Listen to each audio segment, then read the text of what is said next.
ఏదెను తోట నుండి వెళ్లగొట్టబడిన తర్వాత ప్రజలు భూమిపై జీవించడం మరియు గుణించడం ప్రారంభించారు.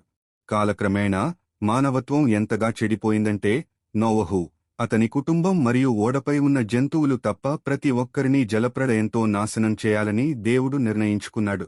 నోవహు వారసులు జీవించడం, గుణించడం మరియు భూమి అంతటా వ్యాపించడం కొనసాగించారు. దేవుడు అబ్రహంకు కనిపించి అతని వారసులు అనేకులు అవుతారని మరియు వారి ద్వారా భూమిపై ఉన్న అన్ని గోత్రాలు ఆశీర్వదించబడతాయని అతనితో ఒక నిబంధన చేస్తాడు.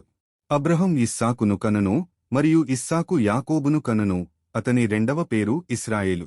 యాకోబు, ఇజ్రాయెల్ వారసులు ఈజిప్టులో బానిసత్వంలో ఉన్నారు మరియు దేవుడు వారిని మోషే ద్వారా బయటకు నడిపిస్తాడు. మోషే వారసుడైన యెహోషువ ఇస్రాయేలు ప్రజలను కనానుకు నడిపిస్తాడు. దేవుడు న్యాయాధిపతులను నియమిస్తాడు.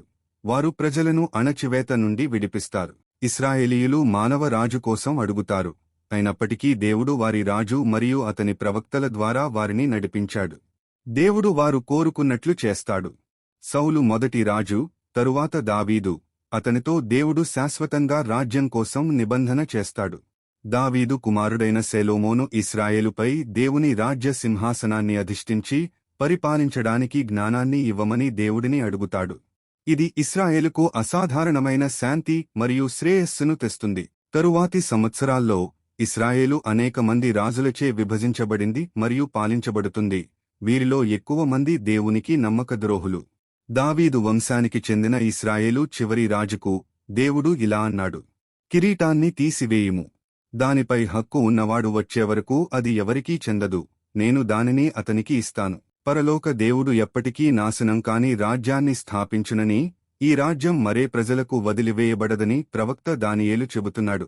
అది అన్ని రాజ్యాలను పగులగొట్టి నాశనం చేస్తుంది, కాని అది శాశ్వతంగా నిలుస్తుంది.